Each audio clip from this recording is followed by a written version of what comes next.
How's it going, everybody? In our next video, we're going to be taking a look at expanding our single hub DMVPN solution to a dual hub single cloud. So we're going to take the 10.1.100/0/24 subnet that we have between CSR 3, 4, 5, and 6, and we're going to extend that to CSR 2 and get him squared away with that so that we can move into the dual hub single cloud design, and then we can take a look at exactly how that's going to come into play. There will be a couple of specific routing specific issues we could potentially run into with equal cost multipath, but we'll cross that bridge when we get there. So let's go ahead and take a look at exactly how this is going to play out. I'm on CSR2. One of the a few of the things that we're going to have to take a look at is configuring the tunnel. So one of the first things I'm going to do is I'm going to grab CSR3. I'm going to undebug all. I'm going to do show run interface tunnel 100. And I'm pretty much just going to grab this syntax and the show run section crypto and grab some of the details that we have. I'm actually going to go ahead and I'll get rid of this one profile because it's improperly typed in there. So I'm going to grab Notepad like so, and I'm going to grab some of the syntax here. I'm going to grab this profile name right here and bring this down all the way down to the bottom. And then I'm also going to grab the pre-shared key. I'm going to change in here. I'm just going to add in the address command. And I'm going to plug that in and just make it a 0.0.0.0 across the board so that I don't have to worry about any type of connectivity in terms of that. Then I'm going to go back up to right here. I'm going to grab all of it. I'm going to copy and paste it down to here. So let's go ahead and focus on these details real quick. Enter key a few times down. Do I have EIGRP? Yeah, I have EIGRP down there. So we're going to apply that. We're just going to change the address here to be .2, and the outside interface is gig2. The only thing we're going to double check on CSR2 is show run interface gig2. We do not have a crypto map applied at the moment, which is good. So I'm going to be able to come in here and just get this configuration right there squared away. I'll go to global config. I'll copy and paste that information there.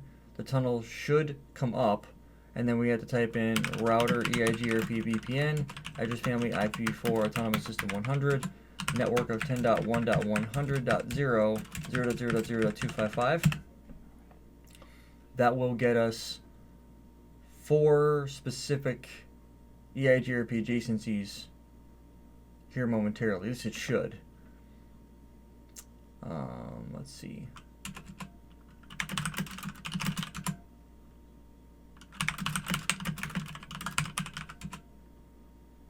Okay, so that should get us an adjacency, and let me go over here to this guy and say no. Remove that summary address. That's going to resynchronize 2 and 3. And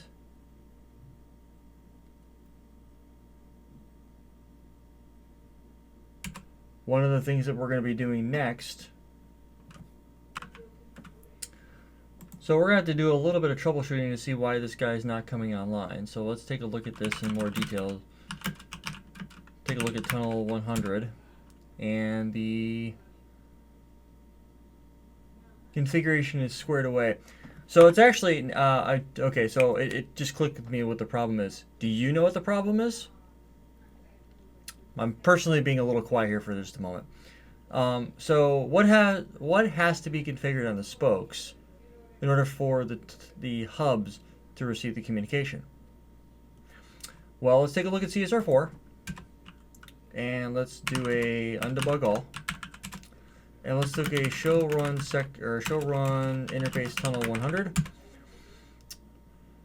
right here. Well, one more line right there. What's missing? You guessed it, the configuration to point towards CSR2. So let's go over to CSR2, and we're going to go, I'm sorry, CSR4, interface tunnel 100, and I'm going to use that one-liner, the IP NHRP NHS is going to be 10.1.100.2 with the NBMA being 21.0.0.2 and a multicast configuration. So I'm going to hit that. And now that I've done that, now tunnel 2 comes online because now we're pushing traffic towards it. So now I'm going to go back to CSR4, do show history, and I'm just going to take these couple lines of config and drop it on 5 and 6 respectively and get them squared away. And there we go. So now we should have connectivity with everything. CSR2 should have connections to 4, 5, and 6, which we do. Now, we have a couple of options here in terms of how we handle stuff. We can either do connectivity between 2 and 3 as well, which doesn't necessarily make sense. And here, let me explain a little bit as to why. I have configured DMVPN in such a way to where, go ahead and talk about this from the perspective of a line configuration. We could do something like this, and we'll just do a red line between these guys because we're using that as GRE. So we could do something where CSR2 and CSR3 peer with each other, like this. That is certainly a possibility. However, I wouldn't recommend this type of a design in the event that you're peering to 2 routers at the same site. Okay? Normally what I would do is, because of this new setup, when we look at the routers, we're going to see on 4, 5, and 6, as soon as we do the as soon as we disable split horizon on CSR2 on the tunnel, then we're going to have equal cost multipath. At this point in time right now, the way that it's set up, if we look at, say, router 4, and we do show IP route, we're going to see traffic. It's going to show up 2 and 3. What's interesting about this setup, though, is we're not, oh, actually, you know why? Do show run, or no, on 2? I don't think I did it on 2. Do show run section EIGRP. I didn't disable on 3 do show run section EIGRP. No split horizon. So I didn't do that on this one, which is why I'm a little surprised that this is happening. But the point being that I want to reiterate here is but you'll notice that that traffic is only coming from stuff that's going from the main location. So if I was to look at this from a perspective of show IP route and do, say, 10.1.0.0/24 and look at that one specifically, we're going to have 2 paths to it, 2 and 3, and the next hops match, right? But the weird thing about it is we're going to only be able to do traffic from, let me look at it a little bit differently here. You'll notice that that's only, and this makes sense now that I think about it. This is totally acceptable because we're only advertising to the spokes routes to the hub over two different next hops, CSR2 and CSR3.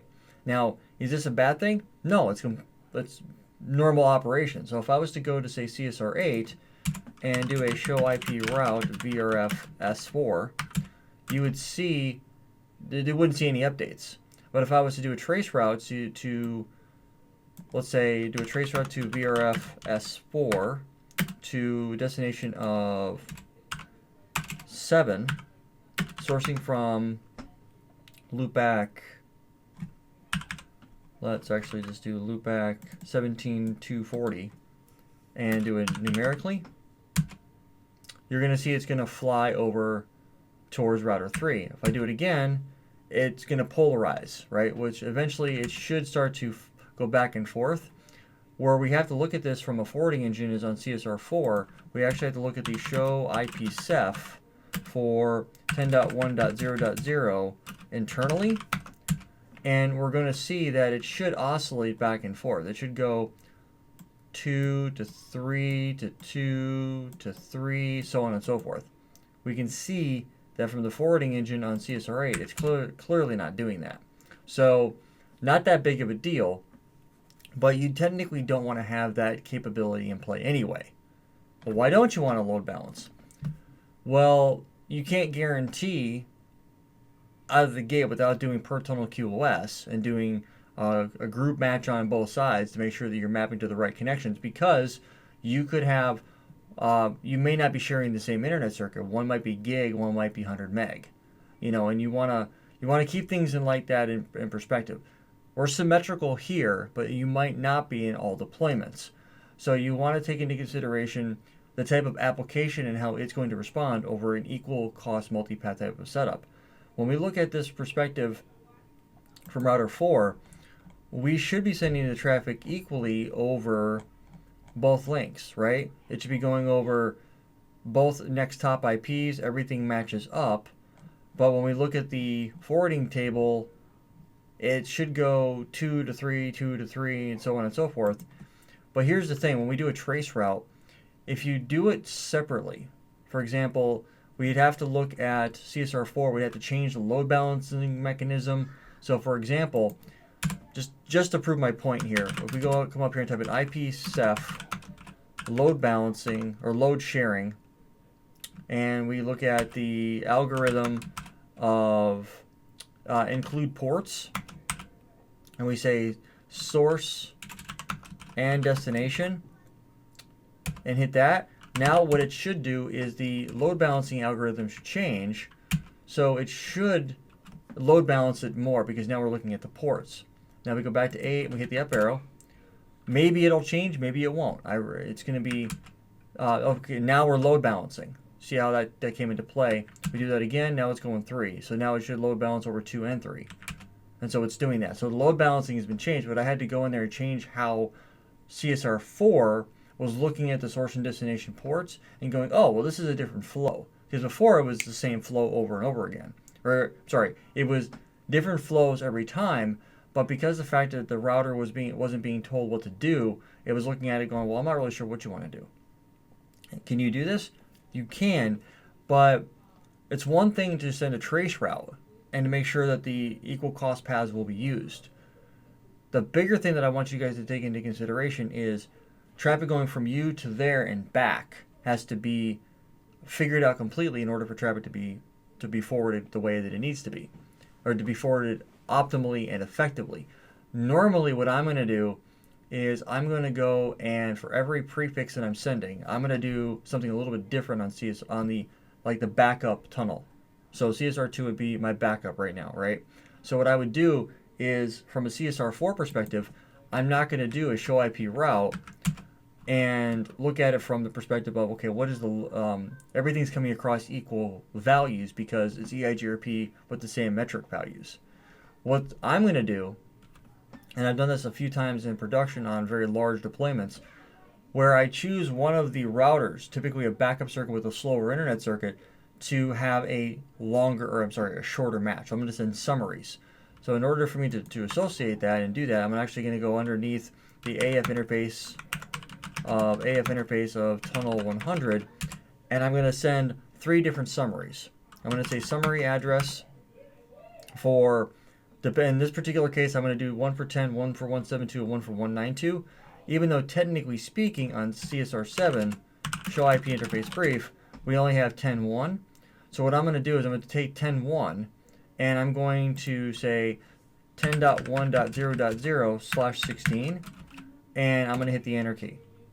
What that's going to do from a routing table perspective on 4, 5, and 6, if we look back at 4, 5, and 6 now, show IP route, we're only polarizing towards router 3, but it still installs the 10.1 network. It still installs the summary address in there. This now becomes a backup route. In the event that 3 fails, for whatever reason, we can immediately fail over to CSR2 and we don't miss a beat. So if I go back to CSR8 and I try to do that trace route again, we're going to see that we should polarize only to CSR3. Because the longer match routing is telling us to go via CSR3. If we hit the, now it's only sending us out router towards CSR3 out tunnel 100 towards CSR3. But if I was to take the tunnel down on CSR3 side, say the internet dies or the router has a hard time, or you need to take it out and put it into maintenance mode or something, you can then send the traffic over to CSR2 as your backup hub and go that route. That's where this comes into play. You could do other things as well. The summary is the easiest way because then you're falling back to a routing paradigm and you're relying on routing to provide you that failover capability. And that makes total sense. It doesn't make sense for you to go in there and make a bunch of changes when you can just do something as simple as, hey, I'm going to send a shorter match which is a /16. But from a routing perspective, when we look at the routing table, we're not going to propagate the other prefixes from the primary hub as shorter matches. We're going to do them as longer matches because longer match wins. So we're doing a basic longest match routing. So because we're doing that, that gives us the flexibility of saying, you know what, we don't have to worry about any of this other stuff. Now, in terms of how all this other stuff can come into play, there's one other attribute that we haven't talked about yet. We haven't disabled split horizon on CSR2. Now, could we? We could, absolutely. So let's actually go do that just so we can see the aftermath. So we're going to come underneath here and type in no split horizon. That's going to cause a resync of the table. We go back to CSR4. We do show IP route. And now we're going to see everything coming in via these paths as well. So we're going to have 172 networks. We're going to have 192.168 prefixes coming across 2 and 3. So we're back at square one again with our routing situations. Where do we want to equal cost? Well, we can try it for sure.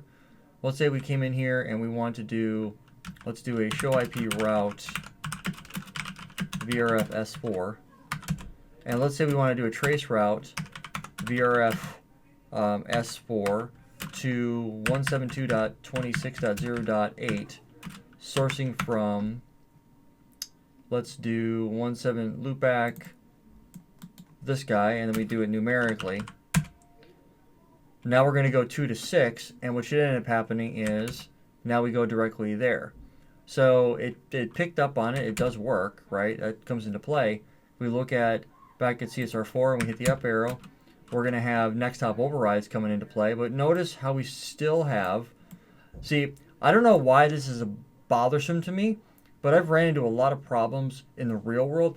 I've got a pretty closed circuit lab here, right? I mean, you guys would agree with me on that it's closed circuit. I don't have any external routing that could potentially dirty up or mess with my metrics or anything like that.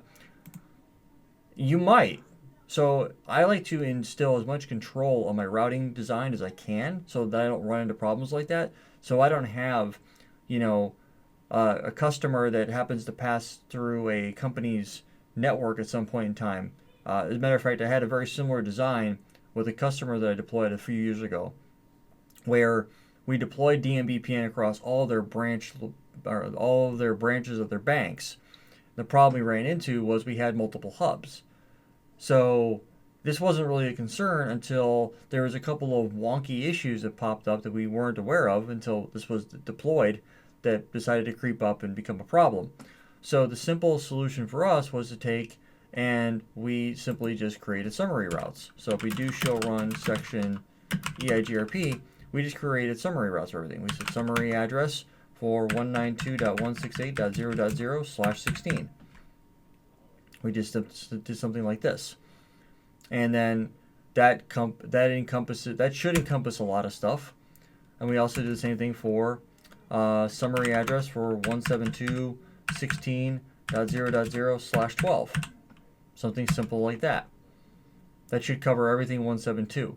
So now if we go back to R4, we hit the show IP route, we should now be not sending as long as a match. Now the 192.168, we're saying this is going to be learned via anything with a longer match will go via tunnel CSR3 over that path. And the same thing with 172.16.12. Anything that's longer match will go over router 3. So we're using the longer match capability to send the traffic the way we want it to go so that we know for a fact that it's going to work. And if we were to, say, shut down the connection on CSR3, go to interface tunnel 100, and let's do a logical shutdown. We shut down that. So now once that comes into play, CSR4 should detect that here momentarily. And once it does, the tunnel should go down, or the EIGRP adjacency should go down, which it just did. And then if we show IP route, now we should be polarizing towards everything towards CSR2, which we are. So it does fail over. The failover is almost instantaneous. If we go back to here and we do a trace route, guess what? We get to where we've got to go. If we hit the up arrow and we go that route back towards the hub, we're still in business because we're maintaining redundancy. So are these crypto specific? Absolutely not. What it's more or less is helping you understand from a redundancy perspective, especially with this stuff being potentially on the CCIE lab exams and CCNP security exams and CCNP enterprise exams. I'm only calling this stuff out because it's real world stuff that I've had to deal with. And it's like, okay, well, what are the issues that we can run into? This is just one of many. So this is the simplest solution that I could come up with in terms of how to set this stuff up, especially when you've got two hubs at the same location.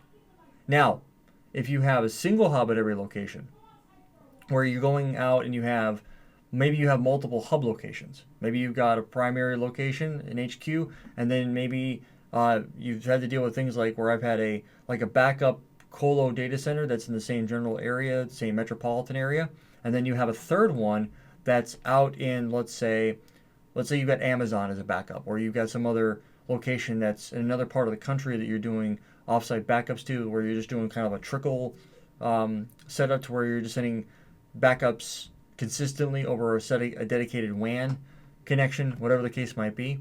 Well, then it's a little bit of a different story, because then you can get into clustering and talk about how clusters can come into play. And you can say, you know what, in the event that this particular path fails, I'm going to go ahead and I'm only going to peer with this particular node, and the other ones are going to be there as backup. So if this guy goes down, I'm going to go ahead and peer with him. So, for example, I'm not going to demonstrate this, but if I was to have a situation where, let's say for example purposes, just so you guys understand what I'm talking about, the way that the clustering capability works is, let's assume for just a moment that 2 and 3 are two different locations, okay, where you can configure the cluster to be where you want everybody to polarize towards CSR3, right? Everybody points to CSR3 as their primary. That's who they peer with, right? That's their primary route. Now, you could also have it set up to where CSR2 is a secondary node in the cluster. So what would end up happening, so my computer wants to freak out. The idea is, oh, that sucks. I must have closed it out by accident. But so you would end up having a situation like that where you would then you would configure CSR2 as a cluster with a lower priority, or is it higher priority? It's one of the two. I can actually double check real quick. The way that you would do that is on, say, CSR4 interface tunnel 100 IP NHRP cluster NHS cluster, and you give it a cluster number 1, and then the max connections is going to be 2, and then you would then you would do a what's the other one that's up here? You would set it up to where there would be a priority, and you would say this particular location has a different priority than another location does. Cluster, let's say 10.1.100.3 with a, oh, there we go, priority. So 0 is the highest, so with a lower priority, that's what I thought it was. So you could set up your primary location with the cost of 0 and the other locations sequentially higher than that.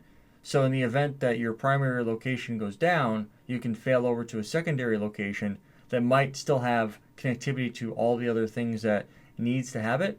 For example, you could have a point-to-point GRE tunnel set up between these two locations, where in the event that something happens on this guy right here, you might have another path to that node through another circuit or through a back, another WAN connection or some other type of backdoor circuit, to where you'd still be able to send the traffic from this node back over to this node. So those are, you can start to scale this failover solution out pretty much as you want, but just be careful when you're doing it. Make sure you're taking things into consideration from a routing perspective. Lab up as much as you can and stuff like that, because that'll give you a lot of visibility. Most of the stuff that I'm talking about is stuff that I've had to deal with in production. So I'm talking from firsthand experience here with customers that I've had to work with. So with that being said, we have our dual hub single cloud deployment rolled out. We're going to take a look at a dual cloud dual hub in the next video and take a look at exactly how that works. We're going to first get a secondary cloud up and running and then take a look at how that comes into play. Until next time, guys, thanks so much for stopping by and hanging out with me in this video. And until next time, take it easy.